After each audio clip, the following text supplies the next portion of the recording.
৯ April রাত ১১টা।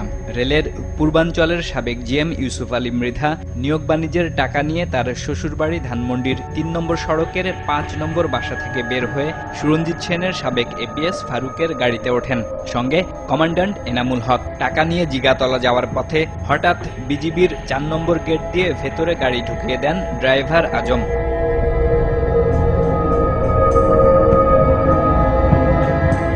গাড়িতে অবৈধ টাকা আছে বলে চিৎকার করতে থাকেন। নিয়োগের টাকার ভাগ পেতে নয়, কেবল বিবেকের তাড়নায় এটি করেছেন দাবি আজমের। না না না, আমার সাথে অন্য কারো এরকম ছিল না যে কাউকে আমি চাকরি দিব, কারোর কাছে টাকা আনছি, এরকম কিছু ছিল না। এরকম অনেক কথাই রসছে। টাকা তো সুরঞ্জিত সেনগুপ্তর বাসা যাচ্ছিল, সেটা ওই দিকে যাওয়ার উদ্দেশ্যে তো আমি দিক থেকে ঘটনা ঘটাকে ফেলাইছি, ঢুকে ফেলাইছি। এর আগেও কয়েকবার টাকা গেছে, টাকা সব বিটার ভিতরে ঢুকে দিচ্ছি। তখন বলতেছে যে তুমি এখানে কোথায় যাচ্ছ, এটা বলতে তুমি এই দিক দিয়ে কোথায় যাবা। আমি বললাম স্যার আমি তো আপনাদেরকে টাকা সব দুর্নীতি টাকা, এগুলো ঘুষের টাকা, রেলের নিয়োগের টাকা, এই টাকা সব আপনাদেরকে আমি ধরাই দিব। এই জন্য আমি গাড়িটা ভিতরে ঢুকাইছি। তো যখন গাড়িটা ঢুকাইছি তখন ওই বিটের গেট আমি খোলা পাইছি। তারা ওরকম সিগন্যাল দেয়নি আমাকে, আর আমি ওই জায়গায় দাঁড়াইনি। এই গাড়িটা তো ডেলি কয়েকবার আসা যাওয়া করে, তো এই গাড়িটা হয়তো তারা চিনছে, জন্য বেশি গুরুত্ব দেয় নাই। তো গাড়িটা যখন ঢুকিয়ে ফেলাইছি তখনই ফারুক সাহেব বলতেছে যে তুমি জানো গাড়িটা ঢুকেছে, এটা কিন্তু ঠিক করোনি।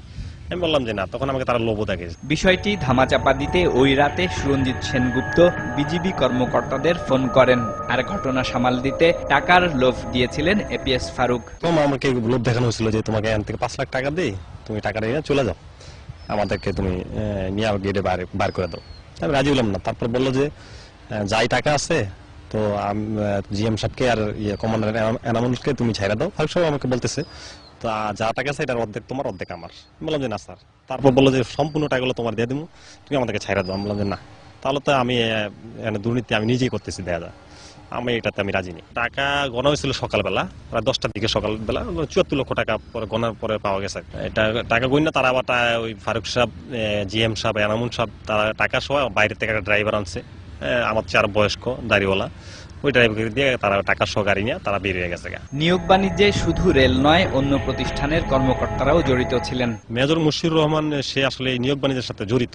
সে প্রায় 3 কোটি টাকা, আমি আমার জানা সত্ত্বে 3 কোটি টাকা নিয়োগ বাণিজ্যের সাথে সে জড়িত আছে। কয়েকশো লোককে সেই রেলে ঢুকানোর কথা ফারুক সাহেবের মাধ্যমে ঢুকাবে, এবং 3 কোটি টাকা চেকও ফারুক সাহেবের কাছে হ্যান্ড ওভার করছে মেজর মুশিউর রহমান। তো নিপেন্দ্র বাসা থেকে প্রায় টাকা আনতাম। তারপর আরো সাব রেজিস্ট্রার আছে, তাদের নামটা আমার এখন সঠিক খেয়াল হচ্ছে না। তো এরকম মানে আমি দেখলে চিনবো, এবং ওদেরকে ভালো করে জিজ্ঞাসা করলে, তদন্ত করলে এটা সঠিক তদন্ত পাওয়া যাবে। রেলের নিয়োগে সুরঞ্জিত সেনের প্রভাবের কথা উল্লেখ করে ঘটনার সুষ্ঠু তদন্তে দুদক সহ সংশ্লিষ্ট কর্তৃপক্ষকে সহযোগিতা করতে চান ড্রাইভার আজম। আমার জানা সত্ত্বে সুরঞ্জিত সেনগুপ্তের সাথে রেলের জিএম এর সাথে মানে ফারুক সাহেবের মাধ্যমে কন্ট্যাক্ট হয়েছে, গাড়িতে তারা আলাপ আলোচনা করছে। 10 কোটি টাকা মন্ত্রীকে দিবে রেলের নিয়োগের ব্যাপারে, 10 কোটি টাকা দিবে, আর সুরঞ্জিত সেনগুপ্ত 600 লোক পার্সোনাল ঢুকাই দিব। কারণ তারা দোষটা সরকারের উপর চাপাইতে চায়। করছে ঘটনাটা করছে মন্ত্রী, এপিএস, একটা সিন্ডিকেট আছে রেলের কিছু দুর্নীতিবাজ কর্মকর্তারা, কিন্তু এটাকে তারা পলিটিক্যাল ভাবে যে এটা মানে এরকম ভাবে আমাকে ভয় দেয় যে সরকার এটার সাথে জড়িত আছে মনে হয়, যে এরকম আমাকে ভয় দেখা যাতে আমি এটা প্রকাশ না করি।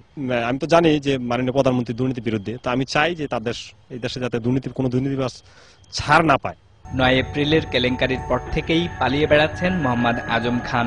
পলাতক জীবনের অবসান ঘটিয়ে চান স্বজনদের কাছে ফিরতে। সরকারের কাছে তাই আকুতি সহযোগিতার। মাননীয় প্রধানমন্ত্রীর কাছে আমার আকুল আবেদন নিয়ে আমাকে নিরাপত্তা দিয়ে। বাজিদ আহমেদ, RTV।